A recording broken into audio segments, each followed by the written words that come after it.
হাদির বিষয়টা নিয়ে কয়েকটা গুরুত্বপূর্ণ কথা।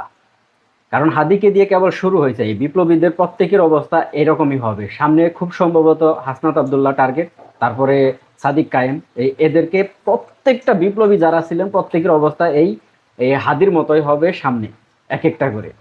আর এর জন্য দায়ী কে তা জানেন? এর জন্য দায়ী ডক্টর মোহাম্মদ ইউনূস। কারণ উনি ওনার উপদেষ্টা পরিষদ এমন সব বাল শোন দিয়ে সাজাইছে, যেমন তার মধ্যে অন্যতম হচ্ছে আমাদের স্বরাষ্ট্র উপদেষ্টা, তিনি আপাতমস্তক একটা অপদার্থ।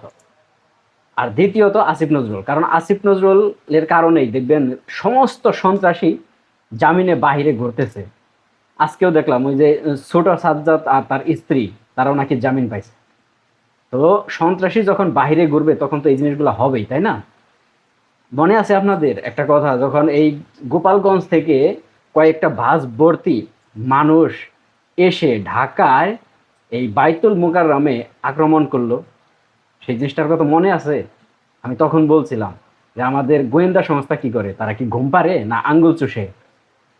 গোপালগঞ্জ থেকে বাস ভর্তি কয়েকটা বাস ভর্তি লোক এসে ঢাকা বাইতুল মোকাররমে মসজিদে আক্রমণ করে, আর মানে আমাদের গোয়েন্দা সংস্থার কাছে কোনো ইনফরমেশন থাকে না।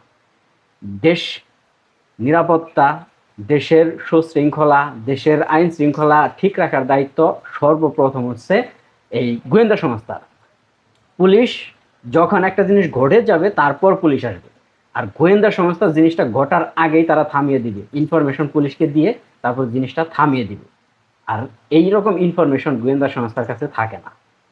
দেখেন এই যে এই হাদিকে যে গুলিটা করলো, আপনাদের কি মনে হয় হুট করে একজন আচমকা একজন মানুষ এসে তার গুলি করে চলে গেল, এটা কি এরকম?